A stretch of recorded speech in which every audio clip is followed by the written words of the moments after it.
Are you one of those people who enjoy nurturing their body with a home-cooked meal each and every week or every day?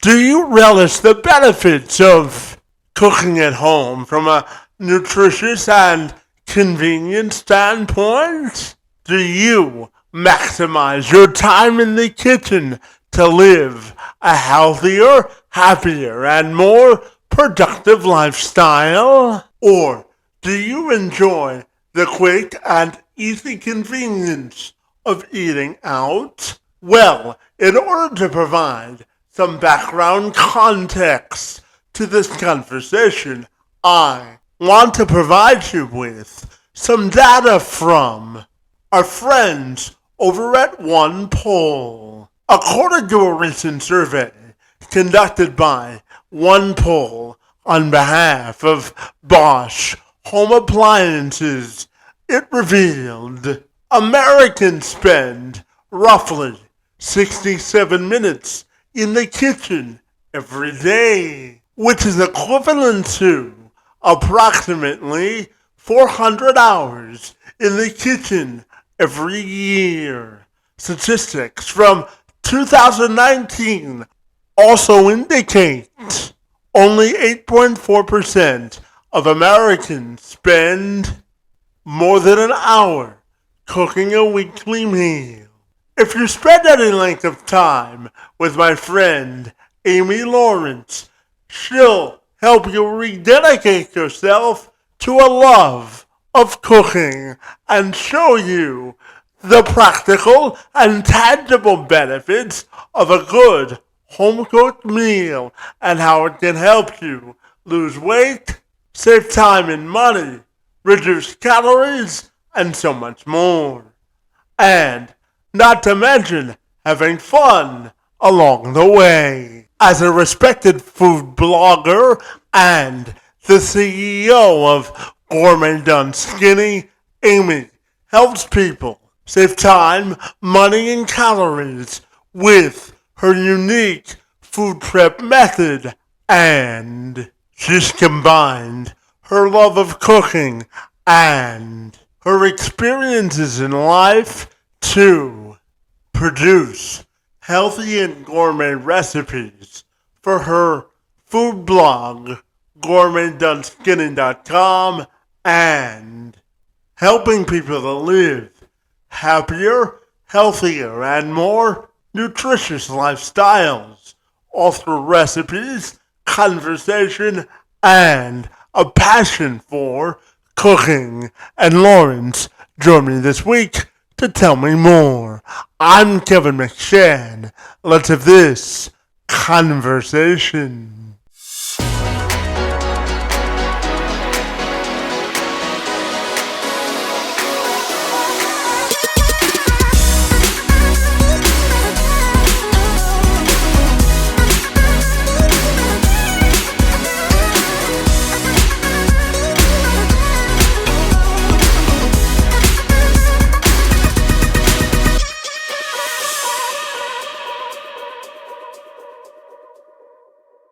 If you're ready, I'll take a moment to welcome you to the program, and I'm super excited to talk all about your passion of cooking and helping people live healthier lives. Great to see you, and thank you for a few minutes, my friend. Well, thank you. Absolutely. Now, Amy, I'm fascinated to learn about your mission behind Gourmet Done Skinny. So tell me all about your mission and why you love what you do. Well, it kind of came to me in a different way. I was a special ed teacher a long time ago, and I wanted to open a restaurant when my kids were little, and so I opened a tea room and gift shop, and it was great. I had a wonderful time. And in 2014, I had an accident doing Pilates, actually, and I tore my vertebral artery, which caused a stroke. And I was 45 at the time, and it kind of woke me up to life. And so I'd always loved cooking and all that, but when that happened, it just really kind of took me back by surprise. And so I sold my tea business, And I decided I wanted to go to India and see all the tea fields because I was into tea and all that. And I did that. And then when I got back from India, I realized after the stroke, I was just so happy to be alive that I just ate and ate. And I gained like 40 pounds. I gained a lot of weight. And when I got back from India, I saw those pictures and I couldn't believe it. I mean, I just looked so terrible. And I thought, oh, I got to do something about this. And so I joined a weight loss program, Weight Watchers, actually. And I did that for a few years and lost a bunch of weight. But their recipes to me weren't, they were bland. They were boring. And because I love to cook and I had created my own recipes with my restaurant, I just thought, well, I can make healthy recipes. I can do a healthy food blog. And so that's how Gourmet Done Skinny was born, because I wanted to do my own healthy recipes.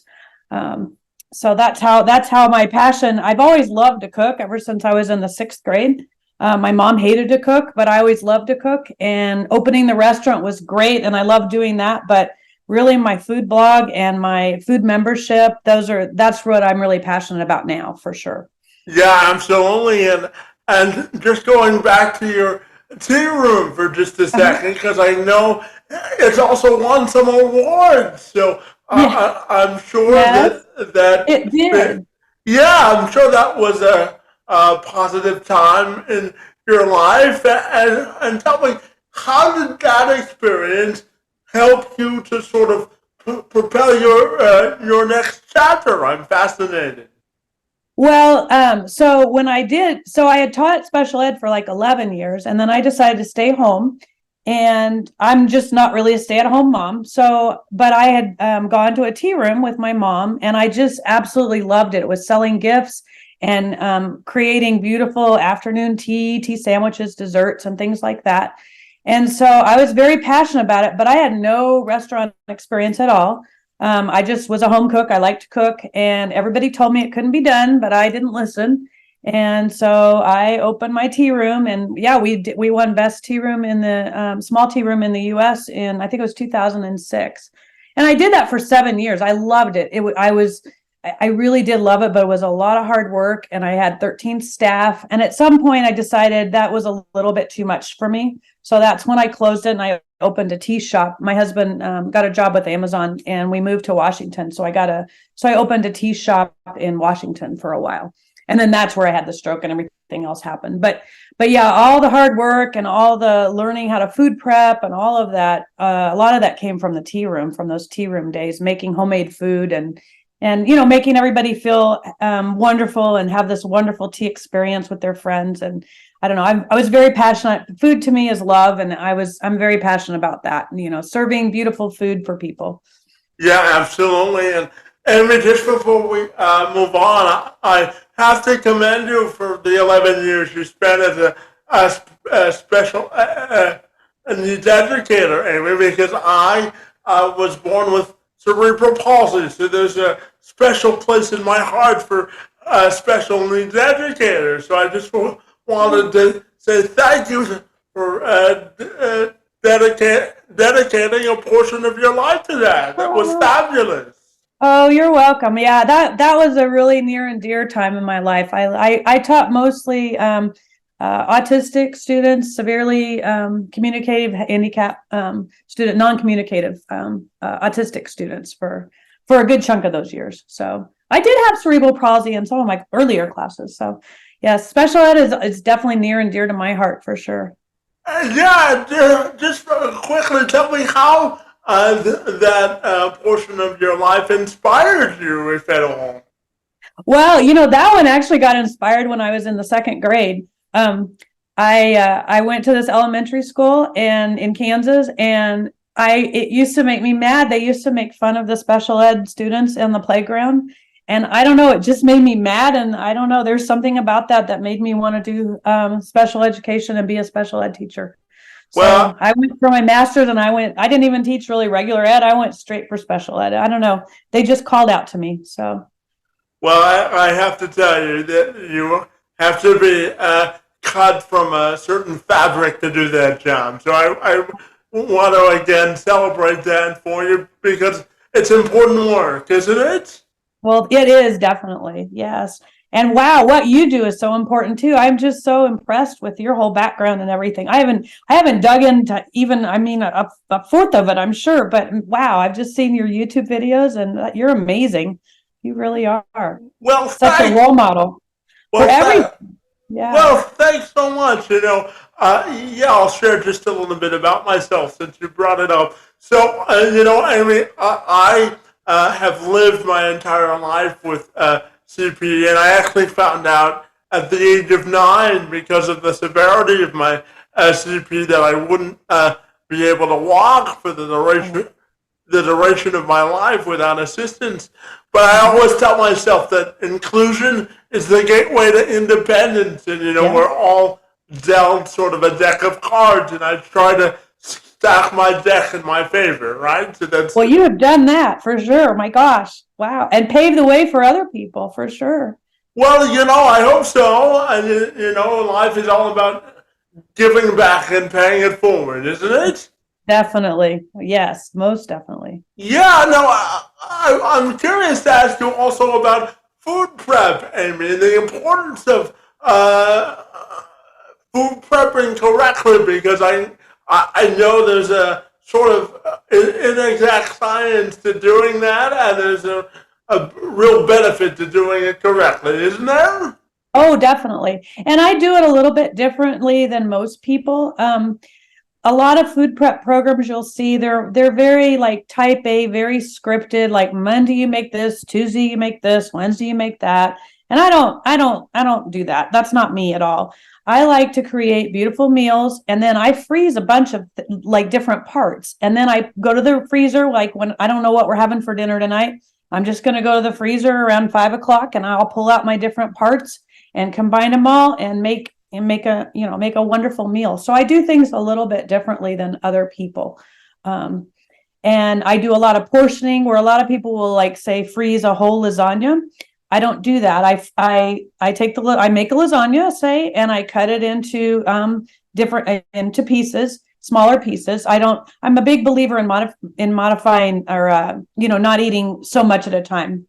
And so I will freeze them into little pieces. And then whenever we want to have, say, lasagna, I'll pull out some of my homemade focaccia bread. I'll pull out my lasagna and I'll make a quick salad and a side dish. And then we'll have that for dinner. And you can do it all within, 30 minutes easily, sometimes 20 or less. It just depends. Yeah, absolutely. And you know, when you're talking about cooking, especially for busy professionals, everybody wants to save time, money, and eliminate their stress for sure. And I know that you have a particular method that you help people sort of adopt in order to do that. So I'm wondering if you could share that with me this afternoon. Sure. I can give you a few little nuggets. So most people, when they think of food prep, they think of what we call the big cook day, where you spend all day in the kitchen and you make all this stuff and then you freeze it, or if you've seen the 5 black boxes that people put all their food in for the week. That's not how I like to do things. But there's 3 different methods, and one of my favorite methods to doing food prep is what I call the multiply it method. So say you're going to make, say, spaghetti or something. And if you're going to make spaghetti, say 3 times, you'd have to go to the store 3 times. You'd have to, get all the ingredients. You'd have to cook 3 times, do all the dishes 3 times. That's a lot of work. Whereas if you just multiply it in the first place, you make, say, double or triple the recipe. It might be a little bit more cooking than it might take a little bit more time to do it the one time. But you save so much time by not, and you have all this food on hand in the freezer ready to go. So that's one of my best methods, really. And it's all about portioning and then freezing it. And you can't just throw it in Ziploc bags or in, containers. There's a certain way to prepare to freeze it so it doesn't get freeze or burn, and so it lasts for a long time. So many of my foods, I mean, seriously, they'll last at least a year in the freezer. If it's sealed right and packed away right, that you can keep it for a long time. And then that way you can pull out whatever you want whenever you want. Yeah, absolutely. And, I mean, I'm a huge believer in the power of human connection. And I know one of the ways that you do that is by teaching instructional cooking courses and through your food blog. So tell me about connecting with people and really diving into the diversity of people, because it sounds like fascinating work, isn't it? Oh, it is. And it's interesting with the tea room. I had a huge connection because people came in all the time. But with the online business, it's really a different beast, trying to figure out how to connect with people. So for my food blog, I have my Gourmet Done Skinny food blog. I send out monthly emails to anybody who's signed up for my newsletter. So I connect with people that way. And then I have a private Gourmet Done Skinny group, a Facebook group, so I connect with people that way. My biggest way lately for connecting is I have a Food Prep for Foodies membership. So people join my membership, and then weekly I send them emails, and I have videos on how to cook certain foods and how to freeze certain foods. And I've also been doing some in-person classes on how to food prep and other cooking classes as well. So I do love the in-person, but you can't always do in-person, but I do love that connection. Oh well, there's value in authentic human connection, isn't there? Yes, most definitely. Absolutely. And I mean, I'm curious to ask you about sort of some of the mistakes that people make when they food prep or freeze food, and what do you think people need to know about how to food prep correctly and how to preserve their food as well? Uh-huh. Yeah. Well, I think a lot of people think it takes too much time. That's one of the problems. And a lot of people think that you have to know how to cook. You have to be a good cook. You don't have to be a good cook at all. And as far as like the freezing and how I do it, I use a vacuum sealer, and it really makes a huge difference, because if you suck all of that air out in the food, then it prevents freezer burn, and that food will last a long time. And if you if you're going to spend money on quality food, quality vegetables, quality meats, and you go to the effort of cooking, you want it to last. I mean, if you're going to take the time to cook, you want it to last. And so I just believe in using good herbs, good produce, good meats, and then making that dish once and then proportioning it into, smaller portions, and then freezing it with, a vacuum seal system. Yeah, just building on that, Amy, I'm curious to get your thoughts on the old saying, everything in moderation, and how you sort of apply it to your life. I do apply that, especially with weight loss, the moderation, because like when I did Weight Watchers, it was all about points, and not that it's bad. I lost a lot of weight with them, but it was all about points and saving points and all that. And really, I just didn't want to be on a diet the rest of my life. And when you eat like a natural eater, and you eat in moderation, and you eat only when you're hungry, and you only eat until you're just full, moderation is the key. You don't have to be on a diet. You can have that piece of pizza. But what I do is I might order a pizza. It's not like I always cook, but I might order a good pizza that I like, and I'll eat one piece, and then I'll vacuum seal and freeze the rest of those pieces individually. And then the next time I want pizza, I'll pull it out. But there's a trick to reheating. So like for pizza, say, I'll microwave it maybe for 25 seconds to get it warm, and then I'll pop it in my toaster oven for about 3 minutes on broil, and that crisp it up. So it doesn't taste like, microwave pizza. It's not quite as fresh as when you first order it, but it tastes pretty darn good. So eating in moderation is perfect with my method, because you just eat a little bit. And if you want more, then you can always get more out. But the way I do it, and you don't waste a lot of food when you do it this way, when you portion it out. Yeah, So. absolutely. And, I mean, I'm fascinated to get your perspective on creating good nutritional habits and how you think people can get into the practice of healthy eating. What do you think the keys are there? Well, I think the part of the key is finding foods that you like, for sure. It does take a little bit of a transition and a mindset. So if you're used to eating sugar and processed food, just know it's going to take a little bit of time to make that shift. But once you do that, you really recognize the value of good food. And a quick story to my son, he's 23, and he's started a new job, and he's all excited, but he needs to take food for work, or he wants to take food for work. And so this morning he's like, Mom, what do we have in the freezer that I could take to work? And I said, well, we have he likes bison. I said, we have a little bison sliders. You could take those. You could take a handful of tomatoes. You could take some peppers. He's like, okay, great. And he's like, because, Mom, everybody goes to the convenience store across the street. They spend $12 every day. They get all those caffeinated drinks, and they get that yucky food from the convenience store. And he's like, I don't like that food. And it made my heart melt, because he doesn't like fast food. He likes real food. So once you make the mindset and you shift to eating whole foods, you really don't want that stuff anymore. And it's a lot easier to eat healthy when it's something you like. I try to eat 80% healthy, and then 20% of like treats and other things like that. But that's kind of my general rule. Yeah, well, again, everything in moderation, right? Exactly. And my saying is, I'd rather have a little slice of heaven than a whole lot of yuck. Because, sometimes a lot of those diets, they've got fat-free this and sugar-free this, and you can eat as much as you want. But really, I'd rather have a little bite of cheesecake, real good cheesecake, than have all that other stuff. Yeah, absolutely. And, Amy, as I shared with you, I'm a big believer in creating inclusive environment. And I think one of the funnest ways we can do that is through cooking. Oh, definitely. So tell me, how do you think we can make cooking a more inclusive experience that everyone can enjoy? Because it can be fun for everybody in a family, can't it? Oh, definitely. And in fact, I just not too long ago, I did an interview for an autistic parents of autistic children.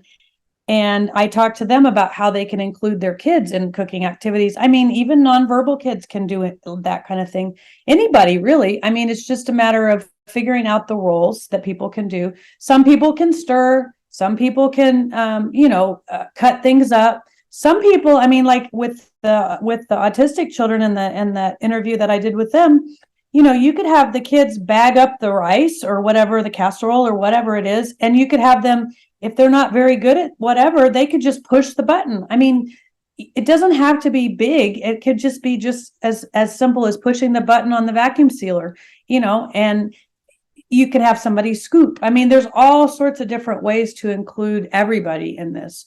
And even the grandparents, maybe they can't, dish things out because their hands, it's too hard for their hands. So you have one of the kids do that. And then maybe they do something else. Maybe they actually cook the meal. I mean, it just depends on, you can make everybody's ability work with all of this. I really believe. I used to joke, because I was in special ed, I wrote potty goals for a living. And if you can do that, if you can break down potty goals to very finite little things, you can find a way to have people cook in the kitchen. I mean, it's not hard. It's just a matter of thinking about it and breaking the task down.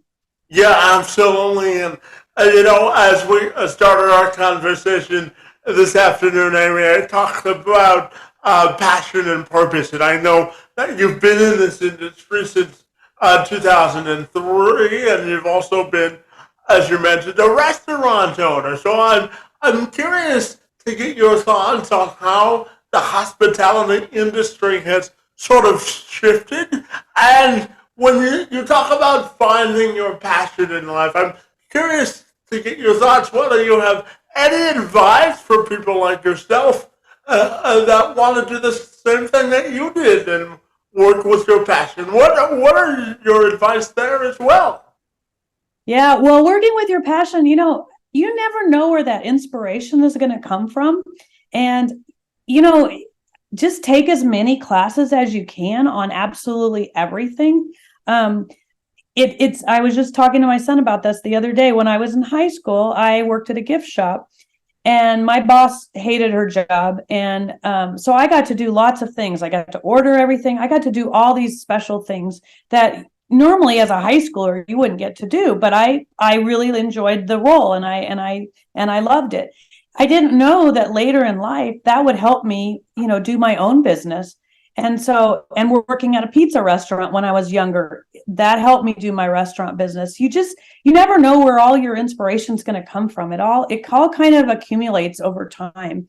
And so like when I started food blogging, I had no idea how to do SEO. I had no idea how to write a blog. I had no idea how to import pictures or video or edit. But the more you just need to take classes and get yourself excited. And and the other thing is belong to groups. I mean, there's a ton of groups. I'm in a group on how to create a membership, and there's just so much enthusiasm and help and support. So find something you're passionate about, and then get in a group and find out more about it. But don't be afraid. Like, I mean, I'm not a chef. I clearly admit that. I'm just a person who loves to cook, but I wasn't afraid to open a restaurant. I mean, I just jumped in and I just knew I was going to do it. And so don't be afraid of doing that. Follow your dreams.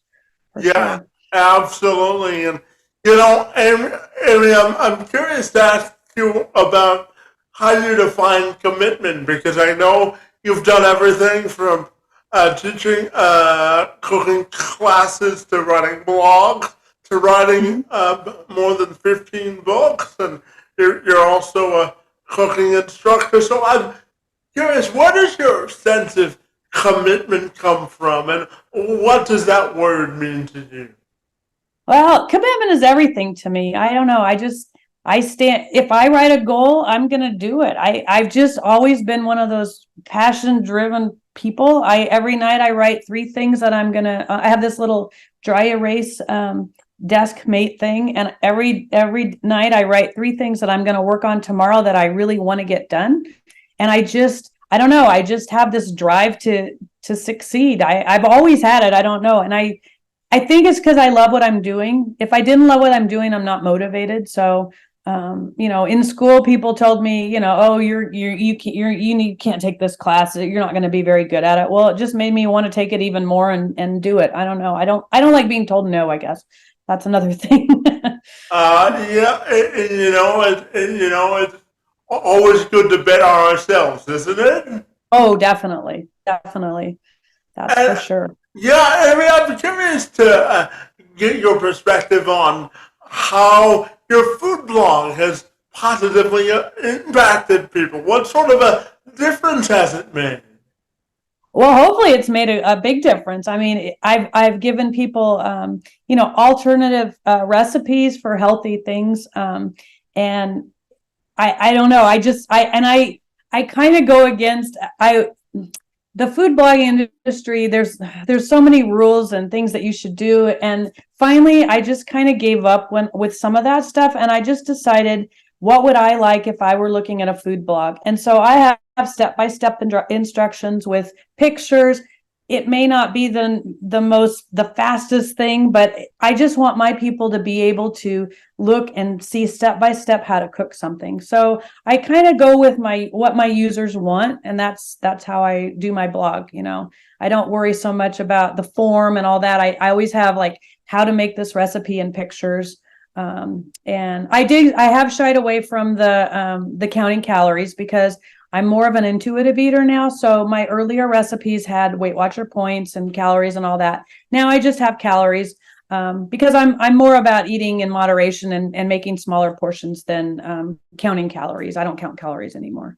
Yeah, and you also say that you're dedicated to showing people and others that you don't have to suffer eating boring and bland Right. meals in order to lose weight. So I'm wondering if you can dive into that for me.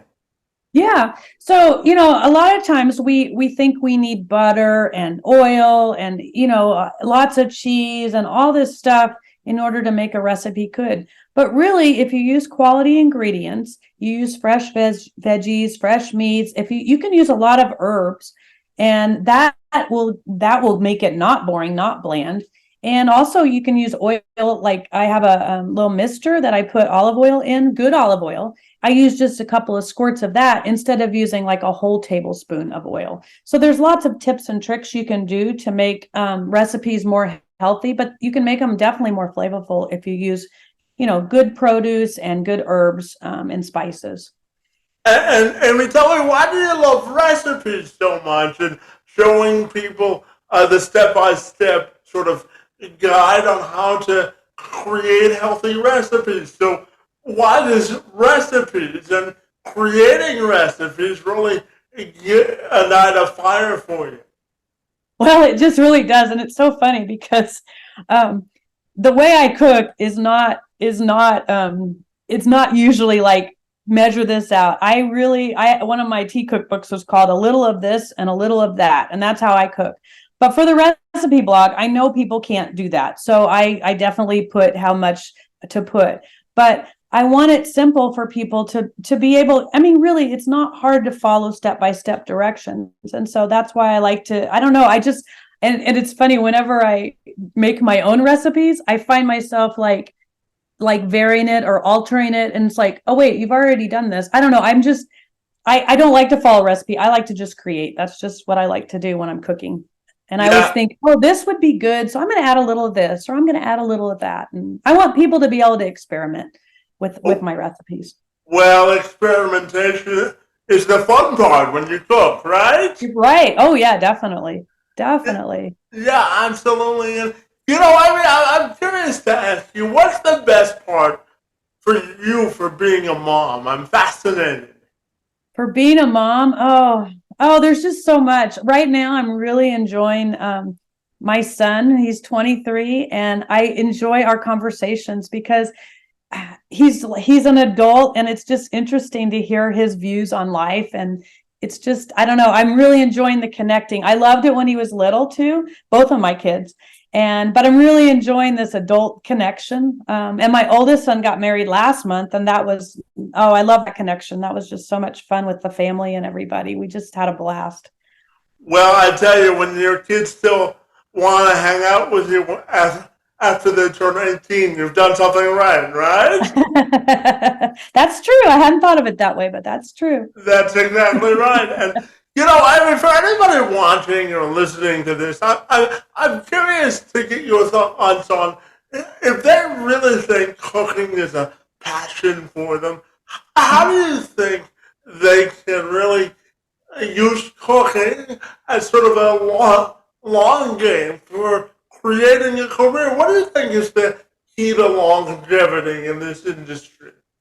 I think the variety, because if I would have stuck with the tea room, that was different. That was getting up at 4 in the morning and getting to the tea room and making scones every day and doing dishes and staying till late. I think the variety is good. So like try to get a variety of experiences, whether it be in a restaurant, whether it be, working for somebody, whether it be teaching your own classes. I think, and maybe doing video, that's a whole nother part. But I think the variety for me, that's what I love about the blog and the membership, because I do video, I do editing.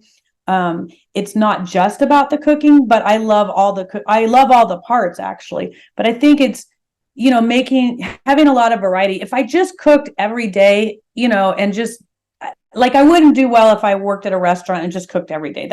And had to make the same thing every day. I like to be creative. So I think it's good to try different avenues, like, teaching or working in a restaurant, or, creating your own recipes. There's just so many different things you can do. Reading about new recipes and creating your own, finding a recipe that you just love, but you want to make it healthy, trying to do that. Just all different variety. I think variety is the spice of life, they say. And I think that's really true. Absolutely. And, I mean, I'm curious, based on when you started as a content creator to what you are now, what do you think is the secret sauce to success, to being a successful content creator? Well, I think farming out, and I learned this with the restaurant too, farming out the things that you're not good at or you don't like. I don't really care for social media. I just don't like making content and doing all that. And I have an excellent social media person who's doing that for me. And it's just doing and I also have a virtual assistant who does all the marketing, like I have templates and different things like that. And she does all that part so I get to do the things that I love, I think that's key for me, is finding the parts I love and then letting somebody else do the parts that I don't love. Well, Amy, I'm reminded of something like my dad tells me all the time, that being able to delegate gives them the widest smile, right? Yes, definitely. Definitely. That's exactly right. And Amy, I'm curious to get your thoughts on the whole concept of hope and prosperity and how you define hope and prosperity. I'm not sure how I define it, but hope and prosperity are everything. If you don't have hope, I don't know how I could live if I didn't have hope. Hope is big to me. And prosperity, I think they go hand in hand. I think, your gifts matter, your story matters, your dreams matter, and I think you got to have hope for all those things to come true, or you're not going to feel passionate and fulfilled in life.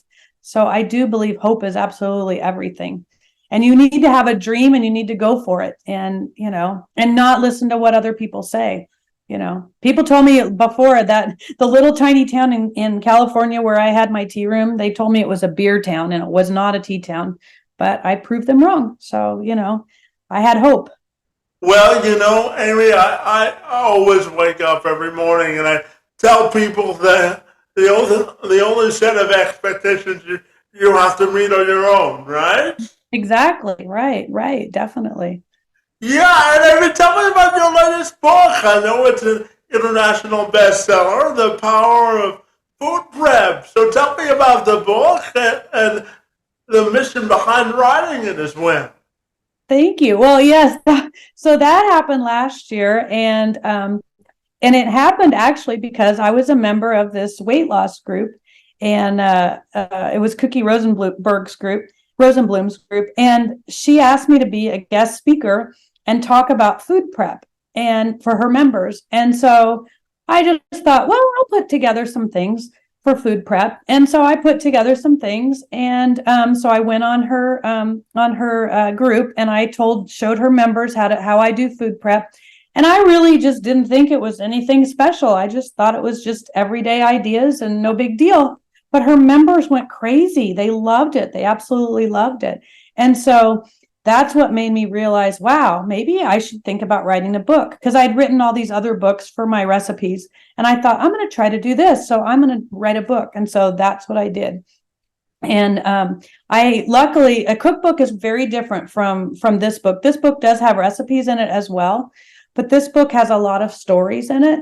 And the other cookbooks I self-published myself with my husband, but this book I ended up going with it was Elite Online Publishing, and they helped me it's still self-publishing, but they helped me do the book. And Anita is the one that told me how to do these stories. And she said, write stories, bring up all these different stories, because it just makes it so much more readable and people will love it. And so it's all about my stories. My dad was an officer in the Army for many years, and they had to do a lot of parties, and my mom hated to cook. So that's how I got started. I used to cater a lot of their parties. And so some of those stories are in my book. So my book's about my food prep method. And then in the back of the book are some of the recipes that work really well for food prep. And so that's what my book's about. Well, I tell you, making anything relatable makes it more sellable, isn't it? Oh, definitely. But I had no idea. I just thought it would have been a boring book had I not had those people. Anita really helped me. If I hadn't had that, I don't know. It's everybody has their own little craft, and they knew what they were doing. And, it was neat. It was a really great experience, I have to say. Well, that's fabulous. And, carving out our own lane in life is how we diversify perspective, isn't it? Oh, yeah. I love that. Carving out your own line in life. I haven't heard that. That's really neat. I like that. Well, when you use it again, and if you ever make more money, I only want 15%, I promise, okay? Well, I'm writing it down and I'm quoting you. Oh, well, yes, of course. And, my final question for you this afternoon has to do with your own individual and personal and professional legacy, and how you want your legacy to be defined. I think I want my legacy to be defined that I feel like cooking is love, food is love, and I want to pass on this love of this passion and love of cooking to anybody, because there's so many people that quote hate to cook, and I've inspired so many people that used to hate to cook. They love to cook now. And so my legacy is to inspire people who didn't think they could cook or didn't think they would ever like it. I want to inspire them to feel successful in the kitchen. So I think that's my legacy. Fabulous. And tell me finally, if people want to get connected with the great work that you're doing, what's the best way they can do that? Oh, they can go to my blog, gourmetdoneskinny.com. And from there, you can find my book and you can find my food prep membership. But yes, gourmetdoneskinny.com is probably the best way to get to me. And there's a little contact. You can email me from there too.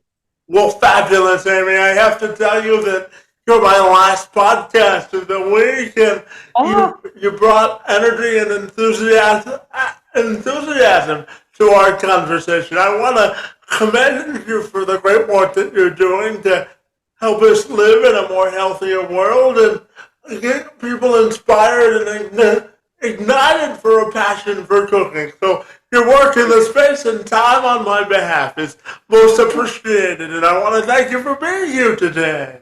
Well, thank you so much for having me. I'm just beyond grateful. This has been a really delightful interview.